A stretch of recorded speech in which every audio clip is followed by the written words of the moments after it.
So it seemed like a clever idea for me to do this episode in my bathrobe, since today we're talking about none other than self-care.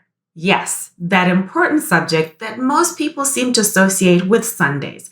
I see all this stuff on social media, Sunday self-care, and I'm like, yay, that's great. But self-care isn't just about Sundays. And self-care isn't just about facials and manis and pedis. Self-care is so much deeper than that.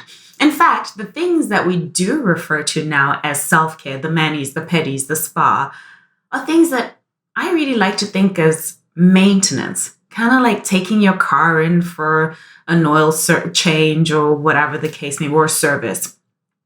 True self-care is truly caring about yourself. And I think we really need to make that distinction. And like I said, self-care isn't something that just happens once a week on Sundays or when you have the time. Self-care really is about, first and foremost, prioritizing yourself, making sure that you are on your priority list to begin with, and that you're not the last thing on your priority list when everything else and everyone else has been taken care of. So what do I mean by self-care? Well, I like to think of self-care as really taking care of your mind, your body, and your spirit. Your mind. The most cruel person, the biggest bully of all time to you is you. The way that we speak to ourselves, the thoughts that we think are really bullying. I read a book called Nonviolent Communication, and he talked about that, Dr. Marshall Rosenberg. He talked about the fact that we are violent when it comes to our communication with ourselves. Oftentimes, the things we say to ourselves, the way we berate ourselves, the way we beat ourselves up, the way we hold judgment against ourselves are things we would never dream of doing to a friend. We would never treat them that way or speak to them in that way. And yet somehow when it comes to ourselves, it seems to be perfectly acceptable. And so I want to suggest that your self-care should start first with the thoughts that you think and the fact that the words that you speak about yourself and to yourself matter. And I want to emphasize as well something really important is that the thoughts that you think are a choice. You get to choose what you think. You are the thinker of your thoughts. Your thoughts are not you. And so anytime you find yourself spiraling out of control in terms of what you're thinking, remind yourself that I can reach for a better feeling thought in this moment. Now, don't get me wrong. This isn't all Pollyanna and everything's amazing every day. That's just not how life works. But what it is about is being careful about what you think and how you think. And also, as you know, I love to talk about habits, and your thoughts are habits too.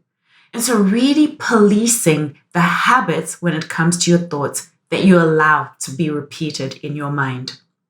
And so for me, the first thing with self-care is your mind. How you talk to yourself, how you treat yourself in your mind, and how you take care of yourself. It's also about what you feed your mind, because just as much as we focus on nutrition for our bodies, we also need to focus on how we nourish our minds.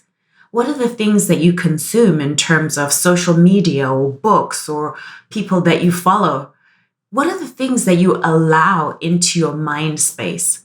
That's where it needs to start, is really almost policing the things that you allow in, not just being passively allowing things to come at you and to happen, but really being proactive and choosing that, hey, when I follow this person on social media, they tend to trigger me or make me feel not so great about myself. Unfollow. Or this is content that I love to consume that makes me feel good about myself. Yes, let's have more of that. Or these are books or magazines that help me grow. Yes to all of that. And so self-care starts with your mind. Self-care is also about our bodies. Now, I know, you got to move your body every day. You got to drink the water, eat the healthy food, all of those things. And yes, that is so incredibly important. But something else that is just as important is rest. Giving our bodies and our minds too adequate rest, allowing them downtime, allowing them the time to regenerate.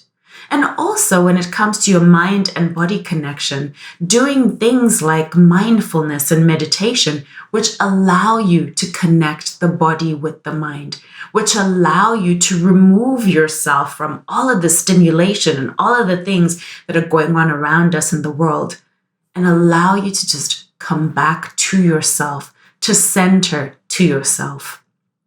So taking care of your body is also about making sure that you're giving it rest, that you're giving it the time that it needs to fully regenerate. The third thing is nourishing your spirit. What are you doing on a daily basis that allows you to feel joy? For a long time, there were many days where I would think, did I have any joy in my day? And so I actually write in my journal every day. I make a space in my journal every day for one thing that brought me joy. And you know what I realized? It's not necessarily the material things. It's not about going and buying a new this or that. That sometimes the things that brought me joy was literally just sitting and watching the sunrise, or laughing at a silly joke from my nephew, or just spending time with myself.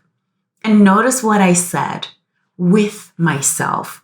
Because all too often, it seems we're afraid to spend time with ourselves. So we numb ourselves from feeling, from all of that, and we disconnect by constantly being engaged in activity or social media or whatever.